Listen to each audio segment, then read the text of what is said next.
Pourquoi un pays riche en pétrole, en gaz et doté d'une armée n'arrive-t-il pas à livrer des produits alimentaires? Je vais tout expliquer. Mais avant, abonne-toi. La longue route logistique qui s'étend du Kamtchatka jusqu'à Krasnodar, puis vers Moscou et même Saint-Pétersbourg, est menacée d'effondrement. Des dizaines de milliers de camions sont immobilisés en raison des conditions climatiques extrêmes et de divers autres facteurs.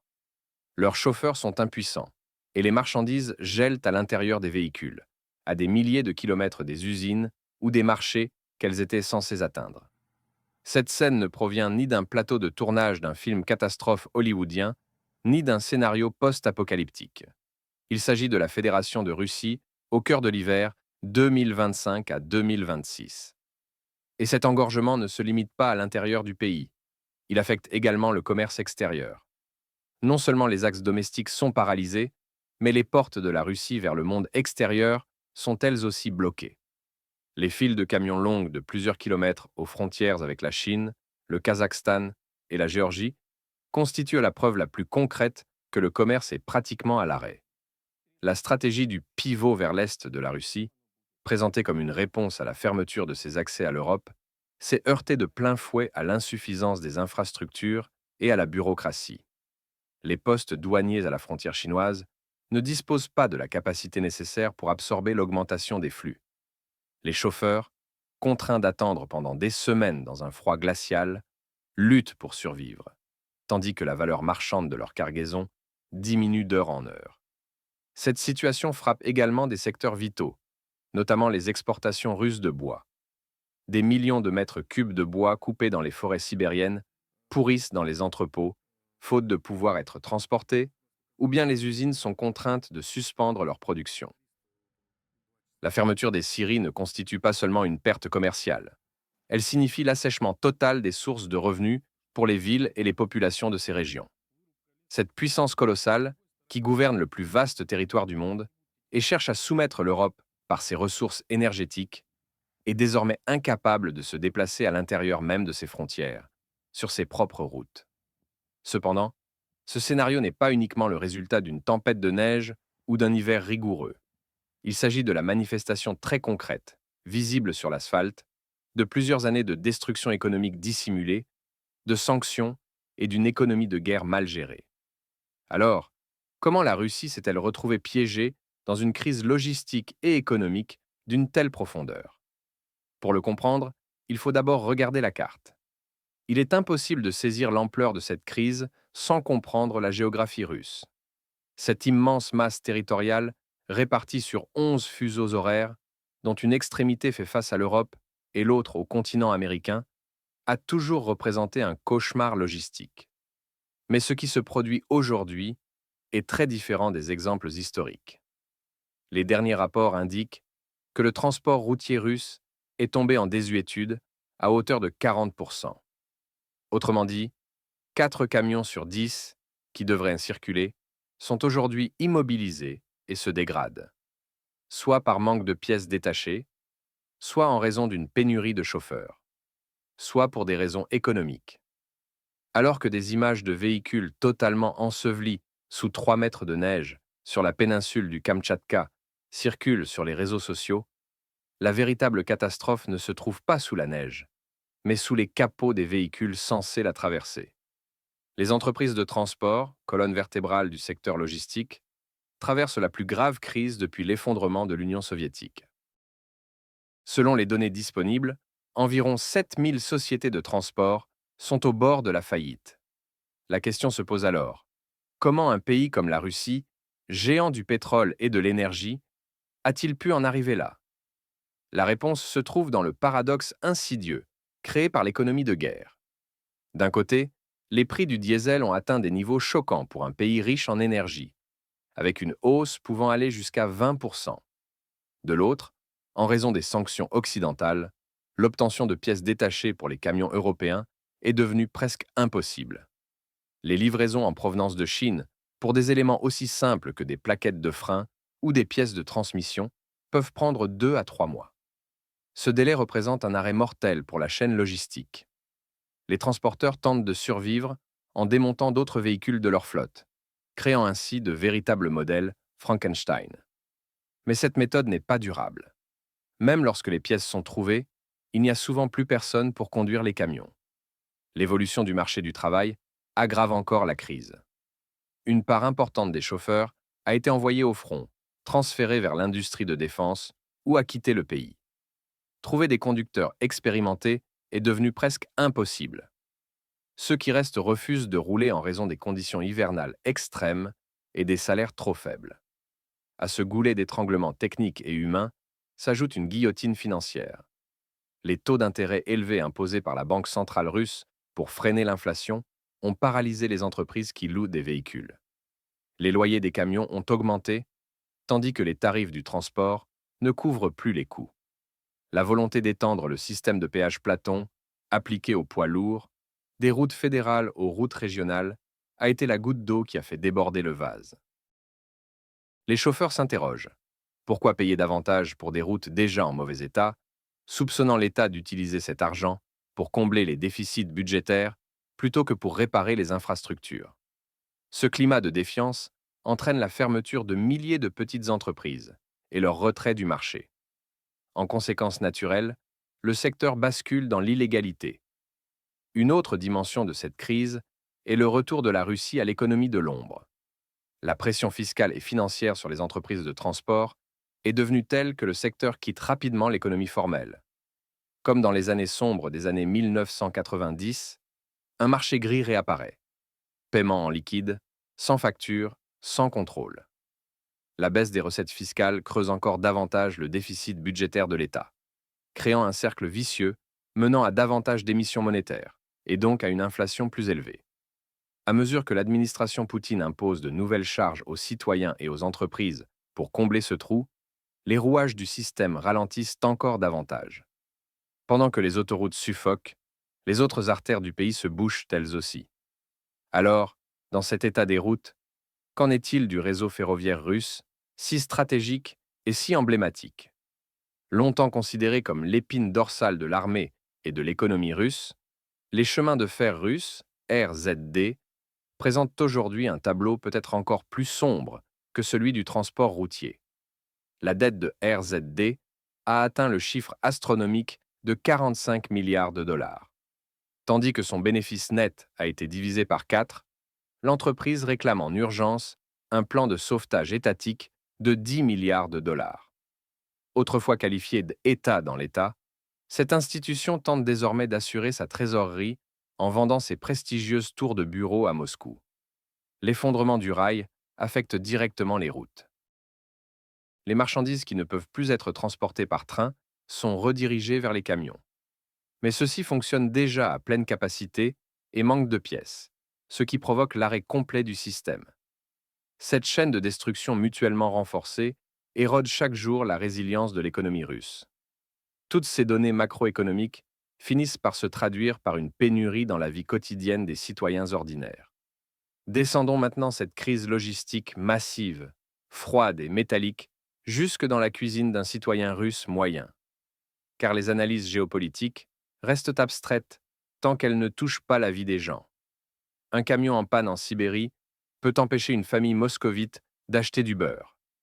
Lorsque ce concept technique appelé logistique s'effondre, l'autorité même de l'État peut vaciller. C'est exactement ce qui se produit aujourd'hui en Russie. Et les effets de la crise économique se propagent encore plus rapidement que ceux de l'effondrement logistique. L'un des épisodes les plus frappants fut la décision de placer les paquets de beurre sous clé dans les supermarchés afin d'éviter les vols. Oui, vous avez bien entendu. Dans l'un des plus grands pays agricoles du monde, le beurre est traité comme un produit de luxe. La hausse des coûts logistiques multiplie les prix depuis les champs jusqu'aux rayons. L'augmentation brutale du prix des pommes de terre frappe directement l'aliment de base des plus pauvres. Un camion immobilisé en Sibérie signifie des rayons vides à Moscou, ou des étiquettes de prix qui changent chaque jour.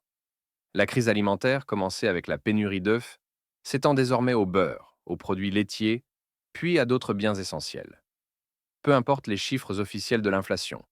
L'inflation réelle se mesure par la rareté perçue. Les Russes commencent à retrouver la mentalité des files d'attente héritée de l'époque soviétique. Le slogan « Tout est sous contrôle » perd toute crédibilité face aux rayons vides et aux prix qui flambent. Mais le problème ne se limite pas aux cuisines. Il touche aussi les foyers, jusque dans les radiateurs. Ce ne sont pas seulement les camions et les trains qui gèlent. Les administrations locales russes connaissent également un gel structurel grave. Les réseaux centraux de chauffage urbain sont arrêtés les uns après les autres, faute de livraison de charbon et de combustible, dus au blocage logistique. Selon des analyses médiatiques de janvier 2026, l'état d'urgence aurait été déclaré dans 12 régions différentes de Russie. Plaques de glace épaisses de plusieurs centimètres, canalisations éclatées, milliers de logements sans chauffage. Ce n'est pas une simple défaillance municipale. C'est le coût physique du détournement de la quasi-totalité du budget fédéral russe vers les dépenses militaires. Les budgets régionaux ont été tellement amputés que les fonds destinés à la préparation hivernale ont servi à verser des primes aux volontaires envoyés au front. Désormais, des confins de la Sibérie jusqu'aux banlieues de Moscou, la question résonne plus fort que jamais. Pourquoi avons-nous si froid? Bien que le Kremlin qualifie ces difficultés de temporaires, les données du terrain et les informations relayées par les médias locaux montrent que les coupures d'électricité, les pénuries d'eau et les files d'attente aux stations-service font désormais partie du quotidien, de Krasnodar à Vladivostok.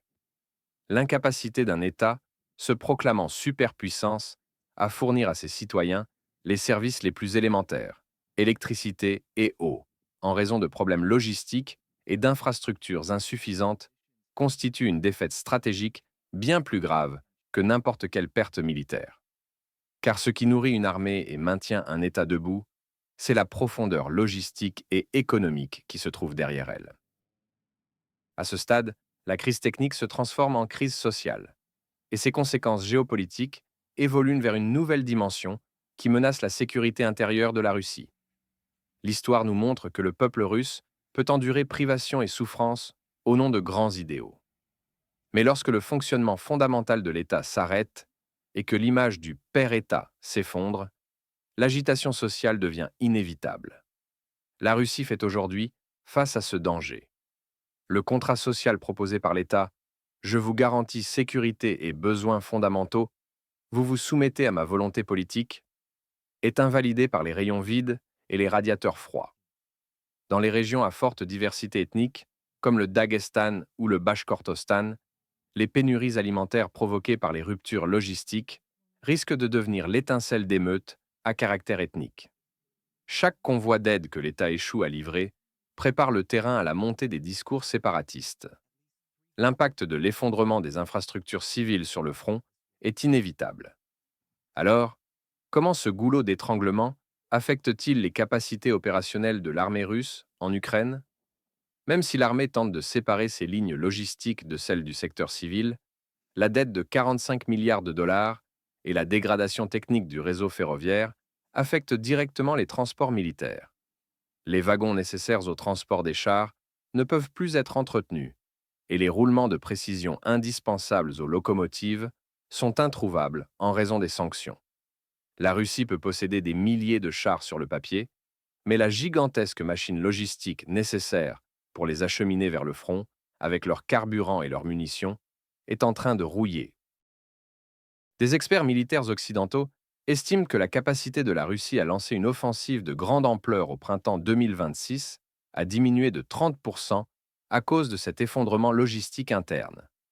Autrement dit, la guerre ne se perd plus seulement dans les tranchées, mais aussi dans les ateliers de réparation et aux postes de douane. Face à l'ensemble de ces données, une question devient inévitable. Combien de temps encore la Russie pourra-t-elle supporter cette crise? Pour de nombreux analystes et modèles économiques, l'année 2026 représente un point de rupture. L'épuisement des réserves, la fonte du Fonds national de bien-être et la dégradation physique des infrastructures indiquent non pas une stagnation durable, mais un arrêt brutal. L'économie russe a dépassé la phase de réchauffement et entre désormais non pas dans une phase de refroidissement, mais dans une phase de gel. Les milliers de milliards de roubles injectés dans l'industrie de guerre peuvent produire des chars et des missiles. Mais ces chars deviennent de simples masses de métal lorsque les trains censés les transporter ne fonctionnent plus ou lorsque le personnel n'est plus payé. C'est précisément là que la question se pose. La Russie dispose-t-elle d'une issue ou assiste-t-on au début d'un déclin historique? L'administration Poutine tente d'ouvrir de nouveaux corridors logistiques avec l'Inde et l'Iran. Mais la mise en œuvre de ces projets nécessite des investissements qui prendront des années, voire des décennies.